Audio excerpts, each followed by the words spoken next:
अब है next article, distance between the parallel plane. ये आपने नहीं पढ़ा। Distance between the parallel plane क्या है? देखो बेटा, जैसे अगर मैं यहाँ पे एक प्लेन लिखता हूँ, ध्यान से देखना, बहुत ईजी है।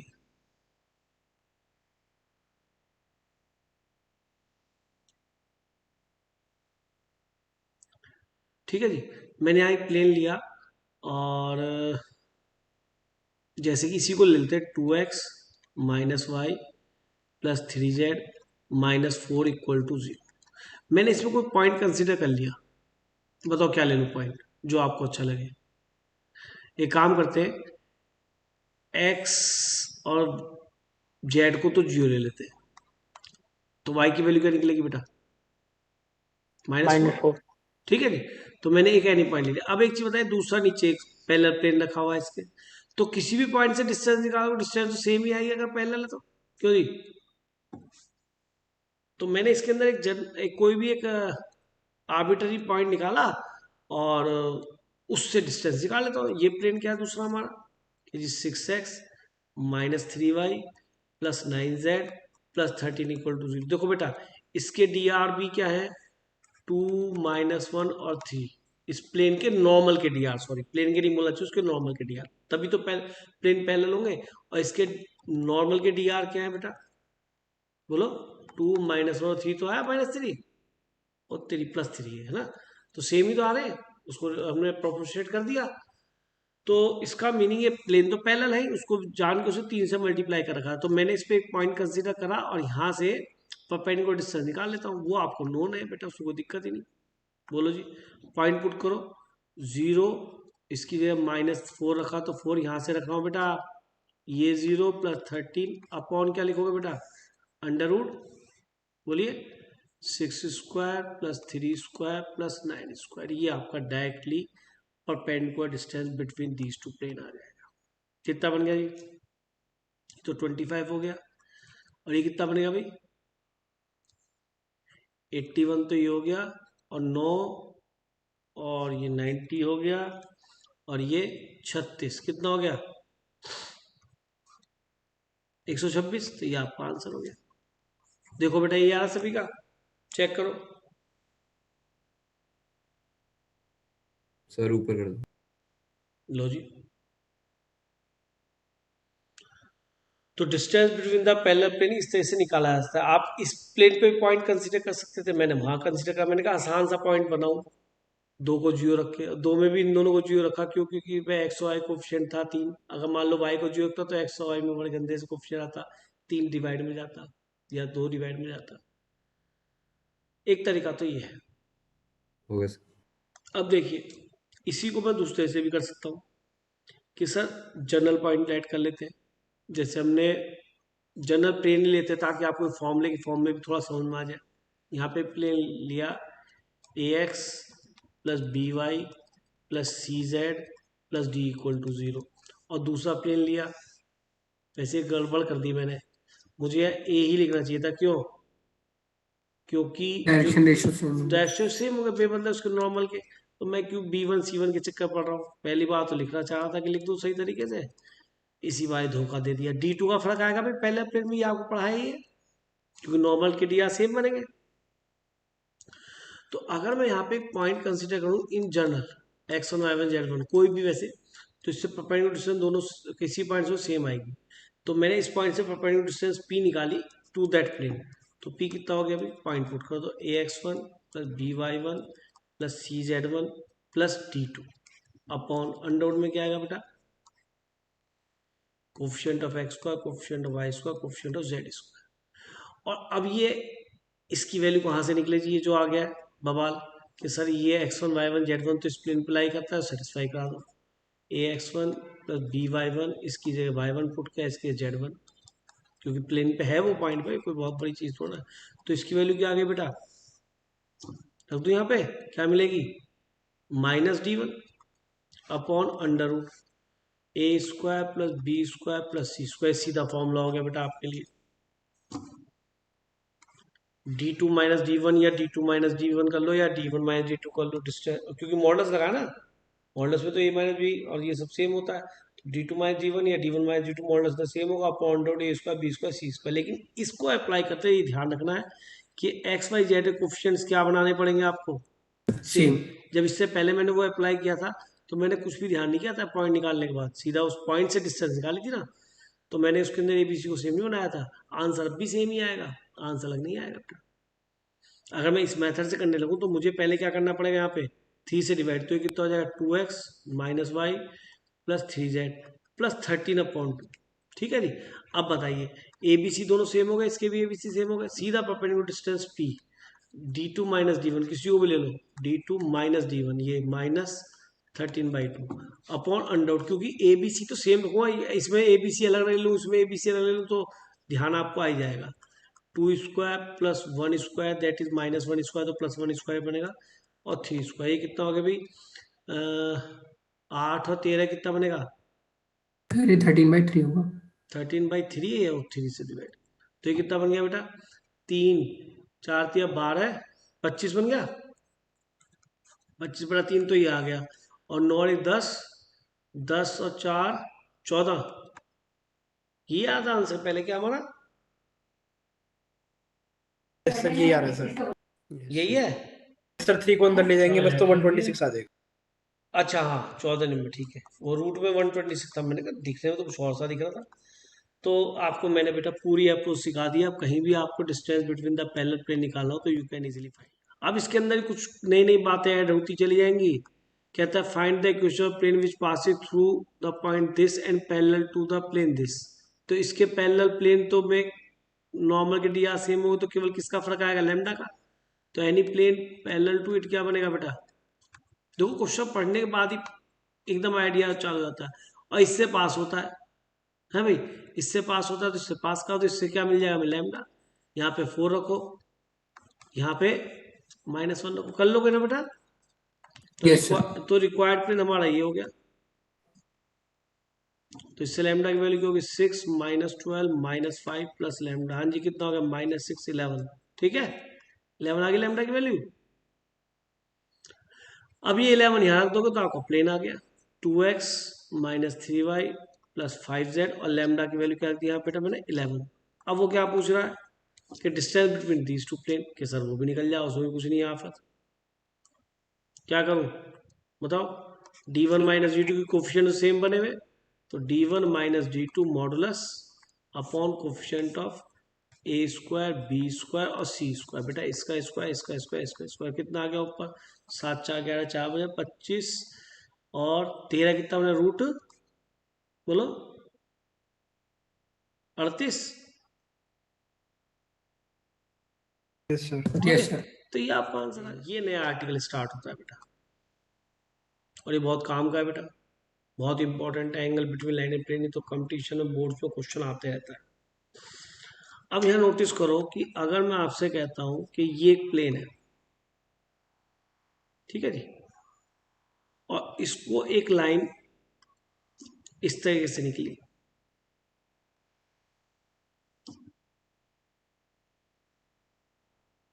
ये एक लाइन है, ये प्लेन को पार करते हुए ऐसे निकल गई बेटा, ठीक है जी, यहां से निकल गई इस तरीके से। अब वो कह रहा है angle between line and plane, तो ये तो आपको दिख रहा है the vector equation of the क्या है ये, बताइए। प्लेन। ये पहले तो vector equation of straight line है बेटा, और दूसरा vector equation of the plane. तो इन दोनों के बीच में क्या एंगल होगा हमें ये समझना है, वो कैसे निकलेगा कि सर अगर ये लाइन की इक्वेशन जो भी है, तो मेन है इसके अंदर इस लाइन का क्या, वेक्टर बी, क्योंकि एंगल पॉइंट से नहीं निकलता, एंगल हमेशा दो वेक्टर के बीच में निकलता है, और ये पोजीशन वेक्टर, याद करो लाइन की इक्वेशन क्या होती थी, आर इक्वल टू ये A vector plus plus lambda lambda B. भी। तो ये ए क्या होता था, पोजीशन वेक्टर जो उस लाइन पे होता था, जिसमें बी क्या होता था बेटा, उस पैरेलल लाइन के vector to line. Parallel vector, या फिर उस लाइन पे वेक्टर, ये बोल सकते हो कि पैरेलल वेक्टर तो कहीं भी शिफ्ट कर सकते हैं या नहीं। और इस बात से फर्क नहीं पड़ता कि बी इधर है या बी इधर है, ये भी बताया था मैंने, क्योंकि लैम्डा है तो माइनस को भी एडजस्ट कर देगा, अगर माइनस कॉमन लो लोगे तो नया स्केलर बन जाएगा यहाँ पे। तो ये सब बातें आपके साथ हो चुकी हैं, तो इसलिए मैं इसकी तरफ तो बिल्कुल निगाह नहीं रखूंगा। अच्छा, इसमें ये क्या है, ये r डॉट n था, याद है, equal to Q. q naught p। जब p तब आता है भैया क्या बनता है, n कैप, है ना। तो एक मेरी निगाह इस पे भी रहेगी, ये कहाँ पर है कि सर ये तो नॉर्मल वेक्टर है प्लेन का, कि इसे ही बना लो सर, इसे बना देते, लो जी नॉर्मल वेक्टर बना लिए। तो मैंने इसी के साथ क्यों बनाने की कोशिश कर रहा हूँ, कि ताकि एंगल हमें नजर आए, थोड़ा सा एंगल भी नजर आए।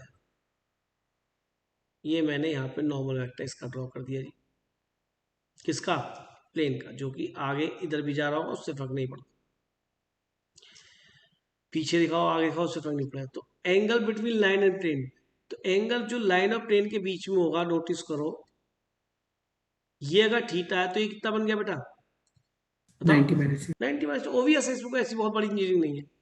तो इसका मीनिंग, ये वेक्टर एक तरह से हमारा बी वेक्टर था जो लाइन के ऊपर था, और ये वेक्टर कौन सा था बेटा हमारा, एन वेक्टर, No. जो कि नॉर्मल था। तो कुल मिला के इस थीटा को तो मैं निकाल नहीं सकता, क्योंकि ये वेक्टर मुझे नहीं पता इस प्लेन में, ठीक है, लेकिन ये तो मुझे नोन है। तो angle between vector B and vector N, जबकि थीटा मैंने क्या माना, लेट क्या किया, एंगल बिटवीन लाइन एंड, नहीं एंगल बिटवीन, सुनो सुनो सुनो, also find this angle between plane and line था ना, लाइन एंड प्लेन, हाँ लाइन ये प्लेन, ठीक है। तो मुझे थीटा ही निकालना है।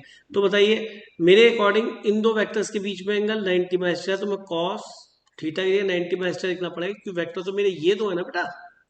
तो बनेगा B dot N upon mod B और मॉड एन। अच्छा, दूसरी बात, जो लाइन और इसके बीच में एंगल आएगा, लाइन और प्लेन के बीच में एंगल जो बनेगा, वो एक्यूट बनेगा ऑब्टूस बनेगा, इस बारे में विचार Acute. करें। कोई कहने लगा सर लाइन अगर ऐसी होती तो ऑब्टूस बनता, क्योंकि कुछ लोगों की समझ ऐसी ही है, वो ऐसे लाइन दिखा देंगे मुझे और कहेंगे कि सर लाइन तो ऐसी होती तो ऑब्टूस एंगल बनता। तो उन बच्चों की समझदारी के लिए बता दूं कि तब आप वेक्टर में एंगल शायद यहाँ देख रहे होते, ठीक है, नहीं तब ये एंगल बन रहा था प्लेन के साथ, ठीक है। तो ये एंगल नहीं लेते उस वक्त आप, ये वाला जो तुम सोच रहे हो अपने मन में, ठीक है, बात समझ में आती है। तो एक्यूट एंगल लेना पड़ेगा आपको, तो ये मॉडुलस वैल्यू पे, इस पे मॉडुलस ही लगा हुआ होगा, तो ये साइन थीटा बन जाएगा, ठीक है। तो बी डॉट एन थीटा, ये साइन थीटा। अब क्या होता है कि ये जो थीटा है ये angle between line and plane है, लाइन एंड प्लेन। दूसरी बात कि सर साइन थीटा आता है। तीसरी बात कि सर किन के बीच में डॉट आता है, कि सर वेक्टर, पोजीशन वेक्टर नहीं, ये पोजीशन वेक्टर है, ये वेक्टर है सर जो बी वेक्टर था, ये वेक्टर है जो एन वेक्टर था। बात समझ आती है। तो भूलने वाली बात क्या होती है भाई, इतना ध्यान रख लो कि थीटा नहीं साइन थीटा लिखा आता है, क्योंकि 90 की वजह से साइन थीटा बन जाता है। तो पहले तो आर्टिकल नोट कर लो, फिर इसको शुरू करेंगे, जल्दी करो बेटा। यहाँ पे हमारा ये जो angle bit find the show that the lines whose position are this and this parallel to the plane this and this, also find the distance between them। अरे एंगल तो से पूछा भी नहीं है क्या जी, Yes, sir. कोई बात नहीं, चलो आर्टिकल तो एक्सप्लेन कर दिया। ये तो तुम्हें केवल लाइन कहता है, show that the line whose vector equation is this is parallel to the plane whose, अच्छा हमें तो ये इसमें कुछ शो करना है, चलो हाँ एंगल की बात हो जाएगी इसके अंदर। ये लाइन इस प्लेन के पैरेलल है, ठीक है जी। तो अगर ये लाइन इस प्लेन के पैरेलल है तो जो प्लेन का नॉर्मल बनेगा, बताओ, जो प्लेन का नॉर्मल बनेगा उसका डी आर यानी कि एन, और जो इस लाइन का डी आर होगा या इसके पैरेलल वेक्टर का डी आर होगा, उनके बीच में एंगल क्या बनेगा बेटा, 90। तो यानी कि बी डॉट एन क्या होना चाहिए, 0, सीधी सी बात है। सारा खेल वेक्टर से होना, पोजीशन वेक्टर से नहीं होना। चलो क्वेश्चन तो बिल्कुल उसी चीज का बन गया। तो बी क्या है हमारा बेटा, ये रहा लाइन के अकॉर्डिंग, और एन क्या है, ये रहा। तो चेक कर लेते हैं बनता नहीं बनता। ये बी की वैल्यू लगती है बेटा, शो दैट ही कह रहा ना, और एन की वैल्यू ये नॉर्मल वेक्टर की I+5 जी। देखो 90 बात है तो बिल्कुल सोच लिया करो, हमेशा डॉट प्रोडक्ट के जीरो से होगा। ये कितना बना बेटा 1, ये कितना बना बेटा -5, और ये बन गया 4। बनना ही चाहिए था, नहीं तो जीरो नहीं आता। तो यानी कि जो लाइन है वो इस प्लेन के पैरेलल है, ये भी हमें ध्यान रखने वाली। Also find the distance between them. तो ठीक है, कोई बात नहीं, डिस्टेंस बिटवीन देम कैसे निकाल लोगे सर? इस लाइन पे कोई पॉइंट ले लो, यही ले लो यार, अच्छा पॉइंट रहेगा। 2 -2 एंड 3। अब इसकी इस प्लेन से डिस्टेंस सीधा बता रखा फॉर्मूला, कार्टिजन फॉर्म बदलना प्लेन को पहले, याद है? तो कार्टिजन में इसमें कौन छुपा हुआ है? X Y XYZ। तो इसकी कार्टिजन इक्वेशन बन गई 5y प्लस जेड और -5 लेफ्ट में लाना पूरी इक्वेशन को। अब इस पॉइंट से जो ये पॉइंट है, इससे इसकी परपेंडिकुलर डिस्टेंस निकाल लो पी। ये भी आपको बताया, इसमें 2 रखा, फिर यहाँ -2 रखा y में, और जेड में 3 रखा बेटा, -5 मॉडुलस का ध्यान रखना upon coefficient of X square, coefficient of Y square, coefficient of Z square. तो बेटा जी रिजल्ट बन गया कितना, बोलो? 16 आएगा ये, 25 27। देखना सही बन रहा है? सब -20 हैं? बोलो बोलो। +3 है। ये +3 है? हाँ ये Yes, sir. +3 है, सॉरी भाई ध्यान नहीं करा। तो कितना हो गया? 10 10 अपॉन 10 √। 10 बन गया बेटा, ठीक है जी। तो ये रिजल्ट आ गया, कोई प्रॉब्लम नहीं। नेक्स्ट ले वाला यस सर। देखो, इसमें लिखा है find the equation of plane passing through the intersection of plane. तो निकाल दोगे any plane through their line of intersection, क्या होगा बेटा? P1 plus Lambda। Lambda P2 equal to 0। तो ये हो गई बेटा। मैं देखो आगे क्वेश्चन भी नहीं पढ़ा मैंने, और आप भी समझ रहे हैं कि कोई जरूरत नहीं है, लेकिन इसको इधर लिया हो तो मतलब काम स्टार्ट हो गया है। क्यों? क्योंकि अब आपको ये लॉजिक समझ में, ये 9 पहले से इधर ही है बेटा। उसके बाद सोचेंगे मैं करना क्या है। -3y plus 4z plus 9 equal to 0। और इसको फिर तमीज से भी लिखो, कैसे? समझ में आ गया होगा, याद आ रहा होगा। 2 + 5 लैम्डा x, y का कोफिशिएंट क्या बेटा है? 1 1 माइनस ये y का कोफिशिएंट -3 लैम्डा, लैम्डा बेटा ये y, फिर कॉस इस पर जेड वाले पे ये -1 जेड का, यहाँ से जेड का क्या आएगा? +4 लैम्डा जेड प्लस, चलो पहले प्लस लिख दिया तो पहले कांस्टेंट में 9 लैम्डा और ये -3। तो any plane through the line of intersection of 2 plane, यहाँ से जो भी प्लेन गुजरेगा, जो भी प्लेन गुजरेगा वो इस टाइप का होगा। बहुत सारे प्लेन यहाँ से गुजर सकते हैं, सारे के सारे इस टाइप की इक्वेशन के होंगे, ठीक है। अब आगे क्वेश्चन पढ़ते हैं। And parallel to the line this, अभी आपने सीखा था अगर कोई प्लेन किसी लाइन के पैरेलल है तो इसका नॉर्मल का dr, और इस प्लेन के बी की, अगर ये क्वेश्चन है क्या बेटा, अगर ये क्वेश्चन अभी भी सीखा है, r equal to a plus lambda B है, तो किससे? पोजीशन वेक्टर से काम नहीं होता, काम किससे होता है? वेक्टर के dr से। तो एक तो ये और एक इसका n, इनका डॉट प्रोडक्ट क्या होना चाहिए बेटा? 0। तो नॉर्मल का n dr तो ये रहे, और इसके लाइन के dr कहाँ से मिलेंगे बेटा? लाइन या लाइन के पैरेलल वेक्टर के dr ये रहे। तो इनका डॉट प्रोडक्ट मुझे 0 करना है, समझ रहे? तो इसका A1 A2 B1 B2 C1 C2 0, ठीक है। तो 2 इंटू क्या बनेगा बेटा? 2 + 5 लैम्डा प्लस 4 इंटू, अरे समझ में भी आ रहा है, मैं खुश हो रहा हूँ। जी सर समझ में आ रहा है। 5 इंटू, एक अच्छा क्वेश्चन था कि हमने इससे पहले वाला आसान क्वेश्चन कर लिया था, तो ऐसी प्रॉब्लम नहीं हुई समझने में। Equal to 0, from that you will get value of lambda. जल्दी find this value of lambda. का लैम्डा -1/6 आ रहा है बच्चों? Yes sir. वेरी गुड बेटा, बहुत बढ़िया। लैम्डा -1/6 आ गया, हमें निकालना क्या था भाई, जरा वो देख लें। प्लेन ही निकालना था शायद, find the equation of the plane.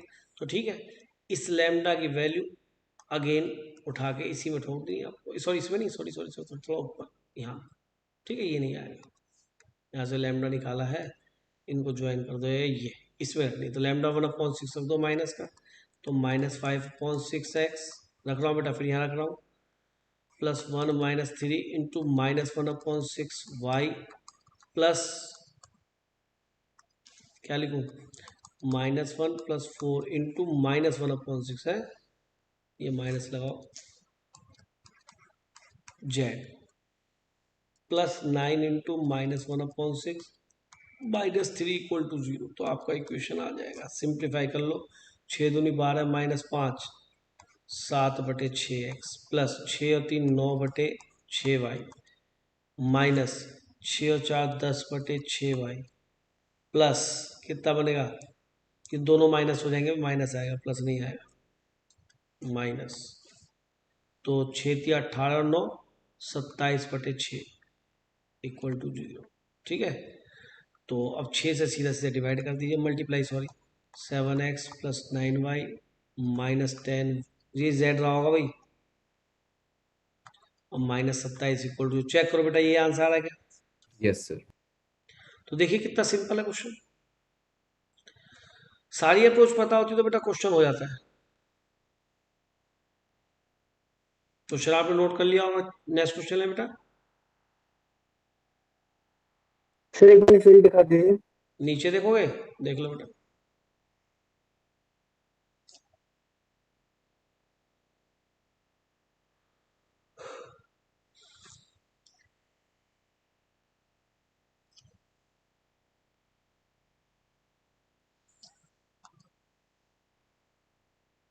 Okay sir.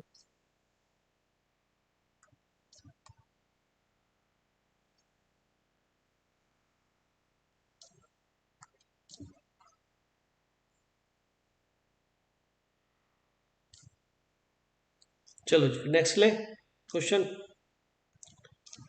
देखो जी,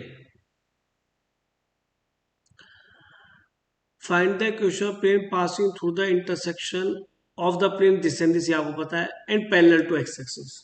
अगर पैरेलल टू एक्स एक्सिस कोई प्लेन होगा, फिर कहानी को समझने की कोशिश करना क्या कह रहा हूँ। पैरेलल टू अगर एक्स एक्सिस होगा तो इस तरीके से ये प्लेन है, और ये एक्स एक्सिस क्या होती है बेटा, एक लाइन होती है। और प्लेन अगर एक्स एक्सिस के पैरेलल है, प्लेन अगर एक्स एक्सिस के पैरेलल है, तो इसका मतलब फिर एक्स एक्सिस के डी आर क्या होते हैं बेटा, 1 0 0 100। 1 0 0 ना, हम तो डी आर से मतलब है? और यही डीसीज भी हो जाएंगे शायद इस केस में। तो अगर एक प्लेन जो इनके इंटरसेक्शन से पास करता है वो तो आप निकाल लेंगे, उसका नॉर्मल निकालेंगे, वो लैम्डा की फॉर्म में आएगा, क्योंकि इससे कार्टेशियन इक्वेशन क्या लिखोगे बेटा, x + y + z - 1, और प्लस लैम्डा लाया क्या लिखोगे बेटा, 2x + 3y माइनस, बोलो, -z और +4 इक्वल टू 0। ये वो प्लेन हो गया। अब इसके नॉर्मल के डी आर क्या बनेंगे, बोलो, डी आर ऑफ नॉर्मल बोलो क्या बनेंगे बेटा, डायरेक्ट बोल दो क्या बनेंगे, 1 + 2 लैम्डा। ठीक कह रहा हूँ, ये कितना बनेगा, 1 + 3 लैम्डा। समझ में आ रहा है क्या? और 1 - लैम्डा, ये नॉर्मल के डी आर हो गए।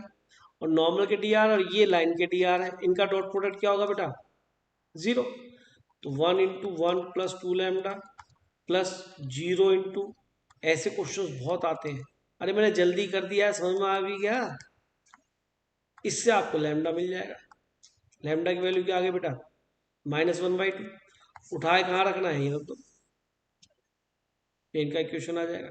दोबारा बताऊं, सर जल्दी कर दिया क्या? सर। ठीक है ना, समझ में आ गया? Yes sir. तो इस तरह का आप देख रहे, थर्ड क्वेश्चन मैं आपको कर रहा हूं जब प्लेन लाइन के पैरेलल है, और इससे ज्यादा मैं क्या करा सकता हूँ। और एक्स एक्सिस के डी आर किसी को समझ में नहीं आया, दोबारा तो कैसे निकाले गए। जब एक्स एक्सिस होगी तो एक्स एक्सिस कोई पॉइंट 0 0 0 तो ओरिजिन पे है ही, और एक पॉइंट क्या ले लोगे बेटा, 1 0 0। तो इसमें सब्ट्रैक्ट करोगे तो डी आर एक्स एक्सिस के मिल जाएगा ना, ऐसी वाई एक्सिस के मिल जाएंगे। वाई एक्सिस में क्या ले लोगे, 0 1 0, तो उसके आ जाएंगे 0, यहाँ से ओरिजिन से सब्ट्रैक्ट करोगे, this minus this, this minus this, this minus this. तो घबराने वाली बात नहीं है, मैंने X axis Y axis Z axis के डी आर आपको समझा दी कैसे आते हैं। नहीं समझ में आया तो दोबारा बताओ एक बार। क्लियर है सर। ठीक है, तो नेक्स्ट क्वेश्चन, एक दो क्वेश्चन इसके देख लो दोबारा से। प्लेन पे फिर से आते, find the value of lambda so that the line this is perpendicular to the plane.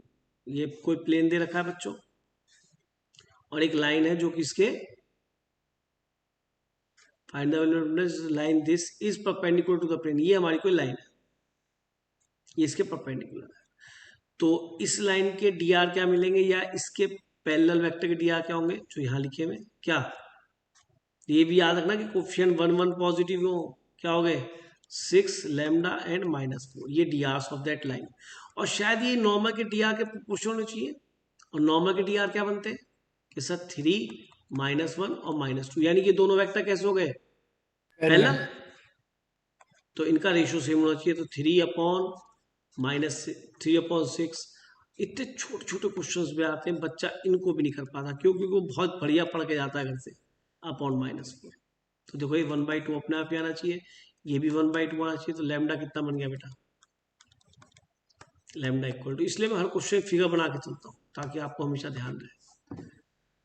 तो कितना इजी क्वेश्चन है, बोर्ड में आया हुआ क्वेश्चन, बस बोर्ड में और थोड़ा चेंज कर देंगे, यहाँ 2 लगा देंगे, 3 लगा देंगे, तो बच्चा ताकि लैम्डा कोफिशिएंट का रेशो ध्यान रखते हुए, मतलब इसको ध्यान रखे कि ये डी तभी निकलते हैं जब XYZ का कोफिशिएंट पॉजिटिव 1 होता है।